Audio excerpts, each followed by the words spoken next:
faman lam ya'mal bi sunnati falaysa minni al hadits wallahu wa rasuluhu a'lamu bi haqiqatil lafzi wal makna. Yang saya hormati Ustaz Jalaluddin Bulkini SAG selaku penyuluh agama Islam Fungsional, dan juga yang saya hormati pada protokol Ustaz Ahmad Sujani SAI yang telah memberikan kesempatan saya buat berbagi sedikit pengalaman. Mungkin kalau istilah nasihat, mohon maaf, saya bukan tempatnya menasihati, karena dalam rumah tangga itu walaupun saya ini udah ada janggut nih, belum nih, tetap berumah tangga itu pasti belajar. Jadi tetap nanti permasalahan, saya yang udah lama pasti tetap ada permasalahan. Dan juga adik-adik calon pengantin nih yang lagi berbahagia, ada yang sedih di sini Neng, terutama perempuan nih. Aku mah sedih Ustaz, diancam nikahnya. Ada yang itu nggak ada, yang insya Allah ya pasti berbahagia.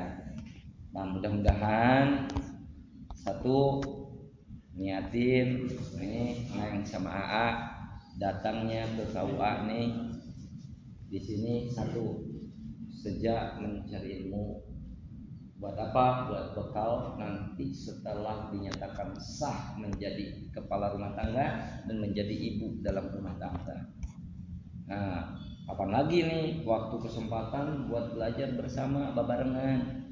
Susah. Nah, karena apa?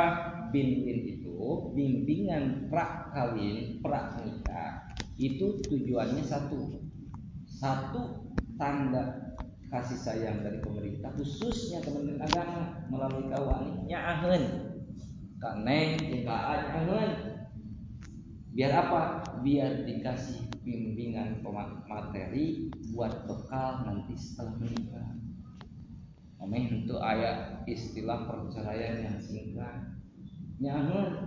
Makanya harus dimaklumi Neng, AA, sekarang dikumpulin, pulangnya nanti jam 4:30. Ridho tidak? Ridho tuh kalau pulangnya jam 5 sekarang. Jika ridho, harus ridho, harus mau tuh. Mau nggak pulang jam 5? Bebas mau berarti Neng mau nggak? Harus ridho. Mau ya?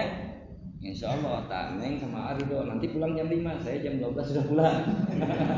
Dibalik ya. Insya Allah, tapi insya Allah di sini mungkin saya gini. Jadi ini mah apa perjalanan saya kalau menuju nikah nih. Ini sebelum menikah nih Neng sama AA. Dari sekarang sepakati berdua. Neng sama AA menikah harus punya fisiknya. Kedepan itu nah, saya harus ada capaiannya. Di antara capaian yang pertama itu apa? Titip dari saya nih, saya juga begitu. Menikah itu Neng sama harus memiliki keinginan yang sama, yaitu apa? Sama-sama merasakan kebahagiaan dalam rumah tangga. Nah, makanya tujuan menikah itu Neng sama harus memiliki kebahagiaan yang sama. Titip.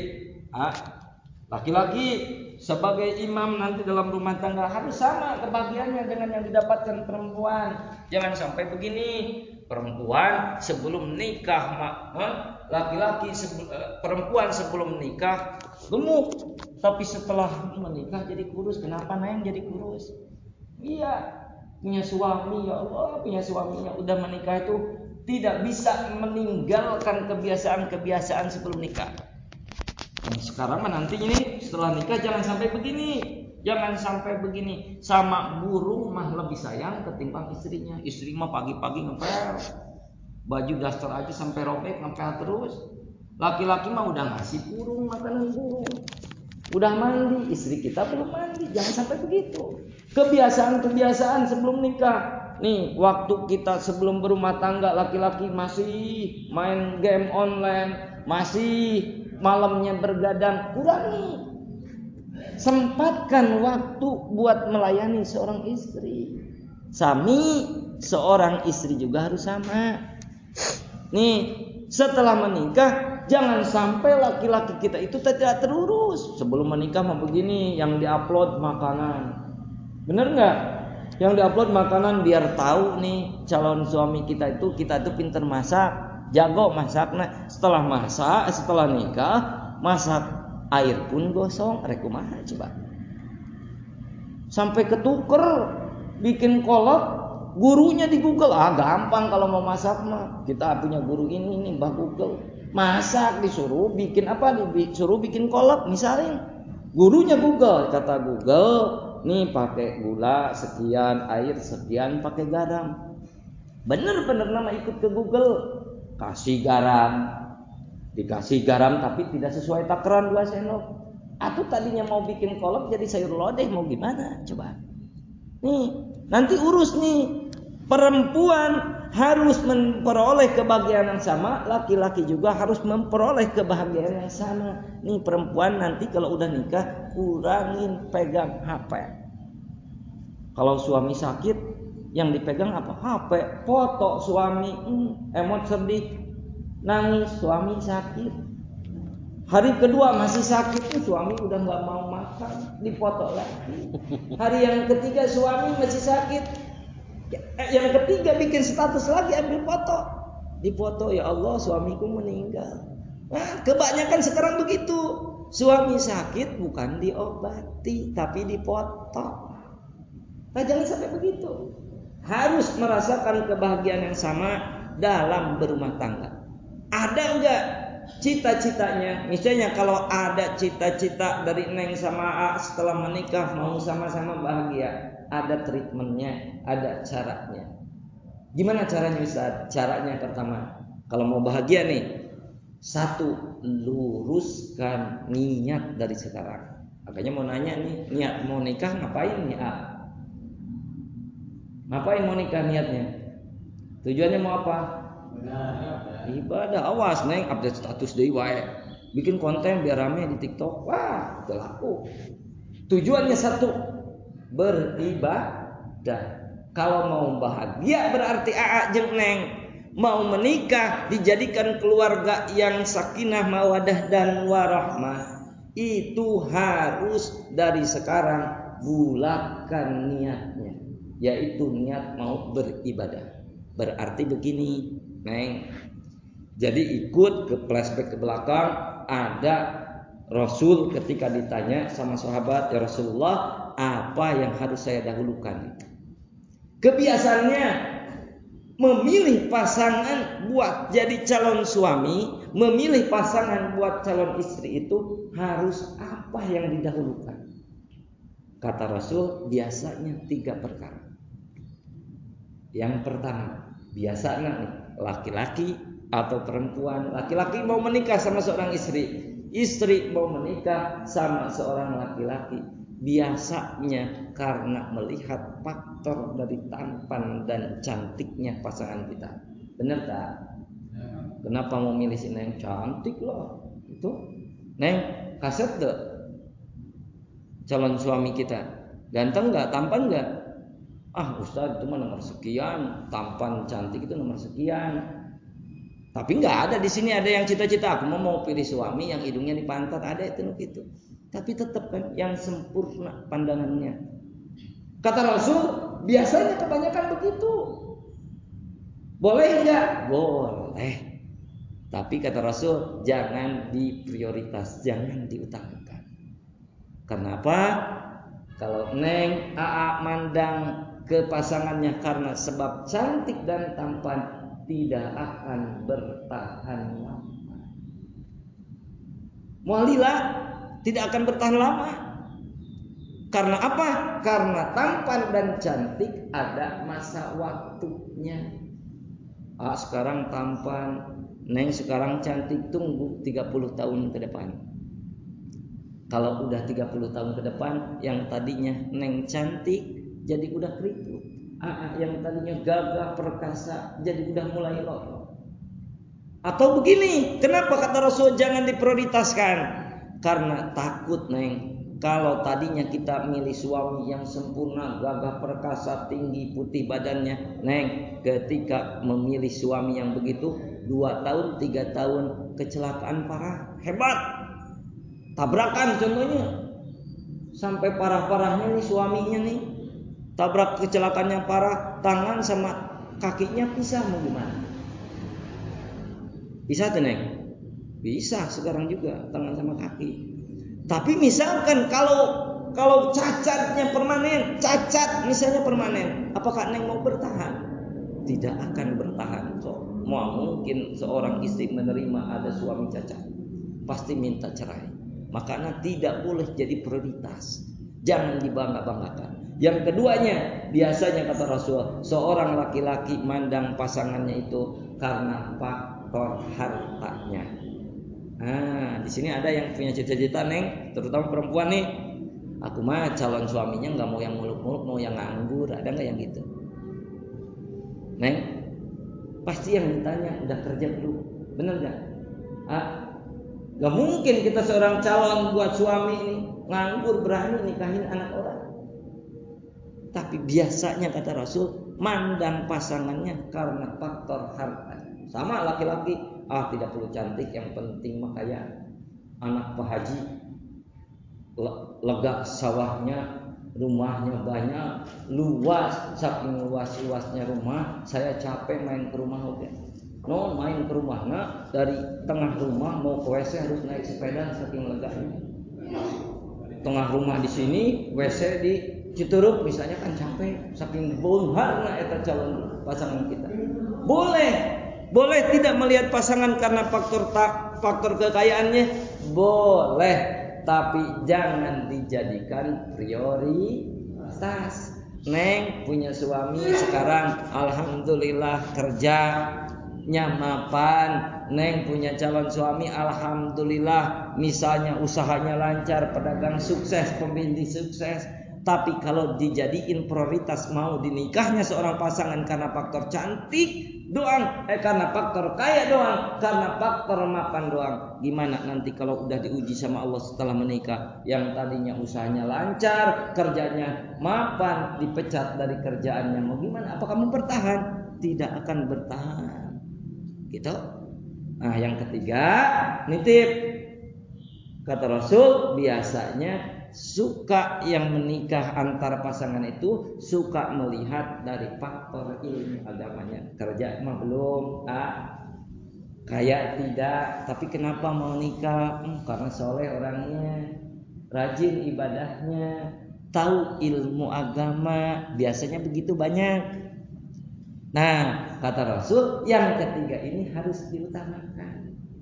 Karena dengan yang ketiga nanti tanggung jawab seorang laki-laki pasti ada karena terdorong sama agama dan kewajibannya.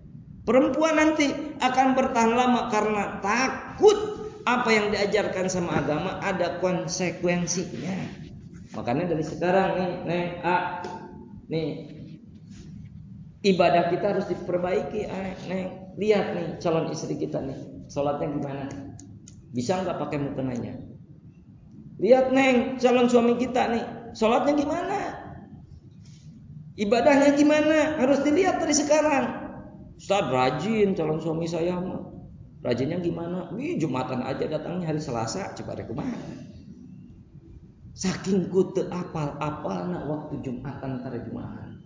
Orang Jumatan datangnya Jumat, ini Selasa, coba mau gimana? Mas, Ustaz, calon suami saya sholatnya nih maghrib doang. Dari sekarang perbaiki karena hakikatnya apa? Orang yang menjaga apa yang diperintahkan sama Allah pasti akan bertanggung jawab terhadap istrinya Neng. Sebaliknya, kalau seorang istri, calon istri kita mampu menjaga sholat yang diperintahkan sama Allah, insya Allah istri yang begitu akan menjadi istri yang lebih amanah. Jadi intinya begini Neng, kenapa tujuan menikah harus diluruskan niatnya? Karena ibadah. Dari sekarang harus paham. Karena yang diutamakan harus dilihat dari segi agamanya. Karena apa? Nanti setelah menikah jangan ada istilah kekurangan seorang pasangan. Persiapkan dari sekarang. Banyak kekurangan pasangan kita. Persiapkan dari sekarang. Harus menutupi kekurangan pasangan masing-masing. Oh, sekarang banyak kekurangan anak. Neng sekarang mah acting, Neng. Ngomong aja halusnya. Pernah enggak calon istri kita ngomongnya kasar? Lah, karena sieun teu dinikah. Juga sama. Tara nyebutkan kebun binatang ketika sama istri, bicara aja halus. Kentut aja seorang istri itu ditahan nih. Gak pernah istri ketika jalan-jalan calon istri kita kentut seenaknya, tarik. Kan gak pernah. Semuanya pas sekarang banyak acting. AA sebagai calon suami banyak acting. Neng sebagai calon istri acting, alias banyak kekurangan-kekurangan yang belum diketahui sama pasangan masing-masing. Ya, berarti kalau udah dibalut sama agama mau beribadah tujuan mau menikah, dari sekarang siapkan apa yang ada kekurangan pasangan masing-masing. Kalau bisa tutupi dengan kelebihan kita.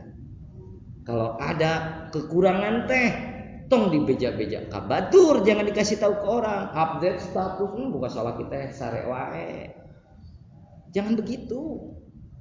Tutupi dari sekarang, ya. Berarti pertama nih, Neng, ketika menikah sok raih kebahagiaan yang sama, itu udah haknya masing-masing. Jangan perempuannya aja yang bahagia, laki-lakinya banting tulang sampai nggak bisa makan. Jangan sampai laki-lakinya yang gembira nambah gemuk, istrinya nambah kurus, ngurus anu jadi salakina, ngurus orang suaminya, sampaikan suaminya mah kebiasaan-kebiasaan sebelum nikah, begadang malam-malam, main-main sama temennya, belum dikurangi dari sekarang, belum dikurangi. Istrinya sampai keteter tuh, jadi kurus. Jangan sampai begitu. Berarti Neng sama AA, suami bahagia, istri pun harus bahagia. Yang keduanya nih, kalau mau bahagia, ketika walimatul ursi. Berarti nanti kan ada walimatul ursi ya, akad pernikahan, berarti syukuran mungkin ngundang orang itu. Nitip di situ. Jangan sekali-kali melanggar apa yang diperintahkan sama Allah. Biasanya perempuan ketika walimatul ursi berani ninggalin sholat. Ya, suami juga gitu. Calon suami nih nanti ketika resepsi pernikahan, kewajiban pertama tuh ngingetin istrinya melakukan sholat. Jangan takut sama make up, Neng. Kebanyakan perempuan gak sholat waktu resepsi pernikahan karena sayang dengan make upnya. Oh, ini biru, ya hejo, ya ungu, pink, hitam, endos material aya kabeh nempel di muka, bedakna tebel, sok colok we segini nanti bedaknya. Wudu nggak mau wudu. Awas jangan sampai meninggalkan satu waktu sholat, apalagi tanpa dikodok.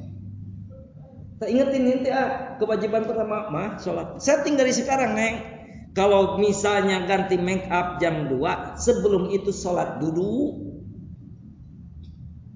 Karena apa? Nih, hakikatnya akad pernikahan 1 hari nih. Tapi jihadnya, ibadahnya, kewajibannya setelah hari itu nanti akan terasa. Makanya butuh di waktu itu, di waktu resepsi pernikahan tuh butuh apa? Berkah dari Allah. Gimana mau berkah? Turunnya berkah ke acara kita, sholatnya aja dilewat. Kebanyakan tuh begitu. Pengantin gak sholat, laki-laki gak sholat, mertua gak sholat juga, tukang nyokot piring gitu sholat kabeh. Jangan sampai begitu. Kumaha rek turuna rahmat Allah, kumaha rek turuna berkah ti Gusti Allah, salatna ge wani ditinggal. Nya nitip, sekali orang meninggalkan salat tingali dina bajatul wasail. Seumur hidup dari semenjak balik dia meninggalkan salat sekali seumur hidupnya sekali. Lain mah subuh nih kos laki-laki ya. Wah, laki-laki tersangka utama ya. Salat subuhna jarang. Wah, sekali seumur hidup sampai meninggal tidak sholat dan tidak dikodok itu sholat yang ditinggalkannya, maka Allah mengutus malaikat buat menulis di atas pintu neraka, buat nulisin pulan-pulan yang berani meninggalkan sholat. Apalagi ini nitip ya, sholat ketika resepsi pernikahan jangan ditinggalkan. Kan mau bahagia. Kalau bahagia itu nunggu berkah dari Allah. Gimana mau turunnya berkah? Sholatnya aja tidak dijaga waktu resepsi pernikahan. Was. Yang keduanya, ketika walimatul ursi, sakralkan juga apa? Harus jadi pengemis. Neng jeung AA harus jadi pengemis. Pengemis apa? Pengemis doa. Kita tuh harus mohon sama teman kita, sama orang yang datang ke acara kita, mohon didoakan. Yang ditulis di banner ada tulisannya, mohon 25.000. Karena nama uangnya yang ditunggu, bukan doanya seseorang. Nya, urang mah amplopna yang ditunggunya, bukan ngedoain ananya. Minta doanya pengemis. Bu, tolong doain. Kembaik sama bahasa Indonesia. Oke, kembaik ke Sunda oke. Ya mah kaliwat dipoto dipanggil bro can dipoto, tapi can ngadoakeun gak dipanggil kembali. Siap engke jadi pengemis siap? Pengemis buat minta didoain. Bu, doain dulu.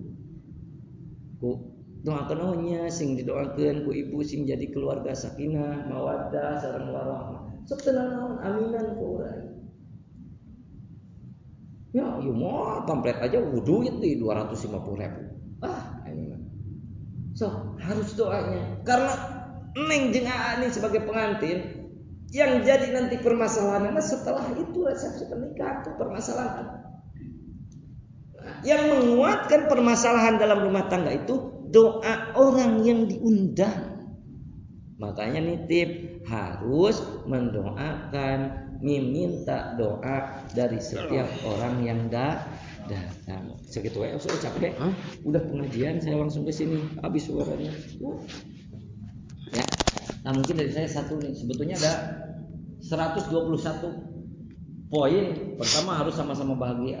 Kedua, harus setelah menikah harus tambah kepada orang tua kita, tambah memuliakan, tambah menghormati itu. Yang kedua, ini contohnya yang kedua nih, nitip nih. Yang kedua ya, setelah menikah neng sama A, jangan sampai ada istilah orang tua nangis. Kenapa bu, cok nangis? Punya anak, udah dinikahin gak jenguk. Punya anak, udah nikah nih, tapi pas main ke sana tuh gak ditanya, cemberut, gak mau kedatangan orang tua. Jangan sampai orang tua tambah sedih. Makanya jangan sekali menyakiti hati kedua orang tua. Karena kenapa? Kita walaupun udah rumah tangga, neng udah menjadi istri, udah jadi pemimpin rumah tangga, tetap kalau di hadapan orang tua kita tuh anak. Kalau anak itu berarti harus mencari ridho Allah, itu jalannya harus mencari ridho dari orang tua. Awas orang tua jangan sampai nangis nih. Jo, kenapa? Punya anak nih pernah jenguk. Makanya nanti setting kalau udah berpisah ngontrak atau misalnya punya rumah, nih 2 bulan sekali, 3 bulan sekali jenguk ya. Mama sareng ibu kalau masih ada, mama sareng bapak jenguk kurang 2 bulan sekali. Atau napi misalnya kalau orang tua main ke rumah, sok tempatkan orang tua neng. Jangan sampai kita tuh anggapannya itu mah mertua, jangan sampai begitu, tetap ibu jeung bapak. Makanya nanti nitip nih, jangan sampai nanti istri menghalang-halangi seorang suami berbuat baik sama orang tuanya. Jangan sampai kebanyakan gitu. Janganlah, kusi mama mah jangan dikasih, jangan begitu. Dan juga nanti nitip setelah menikah jangan sampai kita sebagai seorang suami nih menghalangi berbuat baiknya seorang istri terhadap orang tuanya. Jangan sama sekali. Kalau bisa mendukung, support. Ya. Saling support, setting. Makanya kalau mampir, kalau main nih, orang tua main ke rumah, ada orang tua dari istri, neng, ada orang tua dari suami. Neng nih yang paling nyambut, yang paling bagus nih seorang istri nih kalau ada orang tua suaminya. Mama, bapak, silakan masuk, kapan datang pak, minum dulu, kalau ada makanan kita suguhin makanannya. Begitu setting, saling siri. Pas waktu pulang, oh bapak, umi mau pulang, ini si AA ada rezeki sedikit buat ongkos ini pengen diterima, kasih bunga orang tua, nggak usah besar juga, gembira, seneng. Seorang laki-laki sama nanti, kalau ada orang tua dari seorang istri kita nih, itu anggap orang tua kita, istri, suami nih yang nyambut, oh bapak suka rok apa pak, mama ngabah sekolah mama rek wih mama iya aya rezeki sahali itu hayong kata rampi ku mama sareng ku bapak kang ongkos gitu mun teu kitu ke mah menang warisan ya harus da emang kewajiban kita terhadap orang tua, makanya jadiin orang tua itu seperti emas yang berharga. Kenapa emas yang berharga? Ketika emas itu ada debunya kita usapin, kita liatin. Orang tua juga begitu. Nanti kalau udah berpisah dengan orang tua, coba sisain waktu sebulan, 2 bulan sekali jenguk kedua orang tua. Orang tua tuh hebat. Kenapa harus demikian Ustaz? Kan kita mah ada yang tanggung jawab. Seorang suami ada yang bertanggung jawab nih. Kan kita mah ada yang ngurusin seorang istri misalnya. Kenapa harus demikian? Harus berbuat baik sama orang tua itu karena Allah tidak menciptakan orang tua itu menjadi orang yang paling ikhlas adalah orang tua. Sok, Neng, pernah gak orang tua minta dibayar? Bayar. Dulu waktu kecil disekolahin, dicebokin, dibeliin baju, sekarang mau nikah minta dibayar? Tak pernah. Makanya harus berbuat baik. Sejelek-jeleknya orang tua adalah orang yang paling ikhlas. Awas. Lihatnya orang tua ikhlas, kan orang tua mah ya Allah saking ikhlasna suka berbohong orang tua. Saya punya orang tua nih jago ngabohongna. Kumaha ngabohongna? Seorang bapak pagi keluar dari rumah cari apa? Cari buat makan anak-anaknya.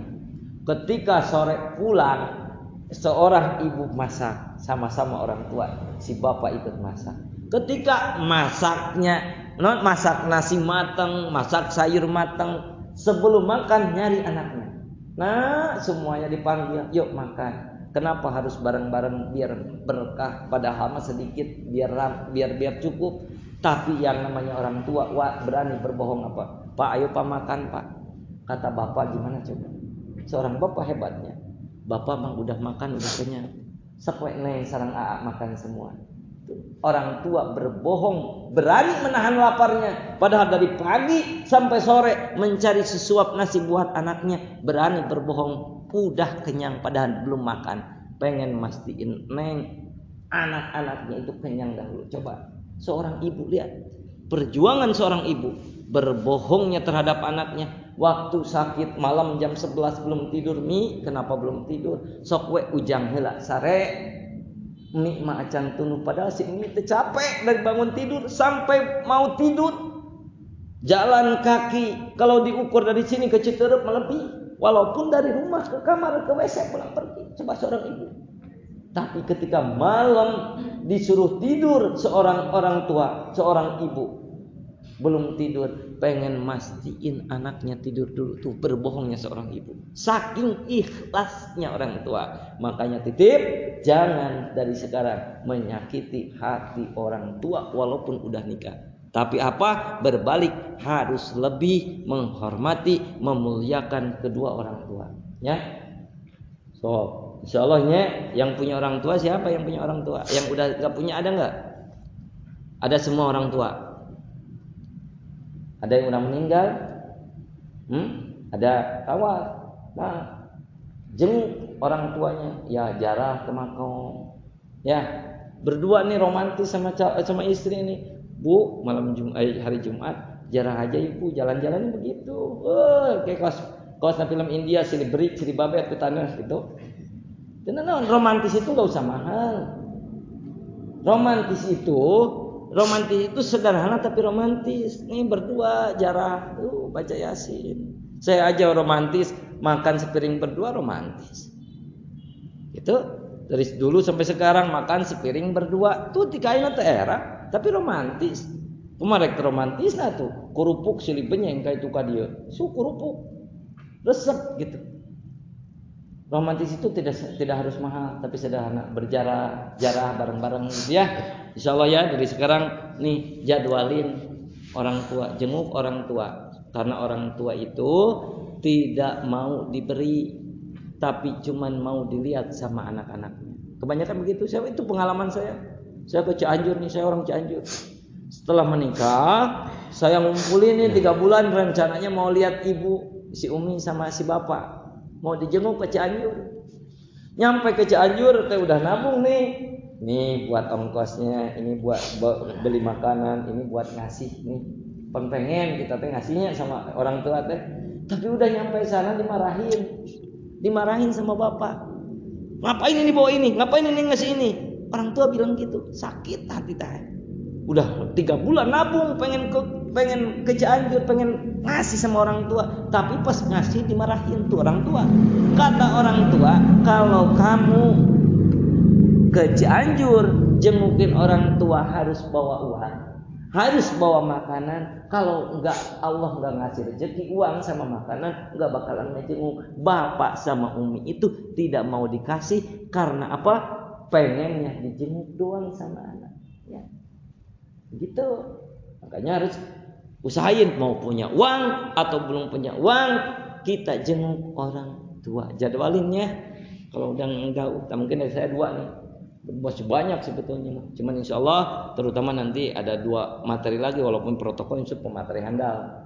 Insya Allah nanti ada haknya, atau misalnya bab seorang suami nanti kan suami itu pertama suami kalau malaman pertama itu harus nanya dulu, istri bisa adus enggak?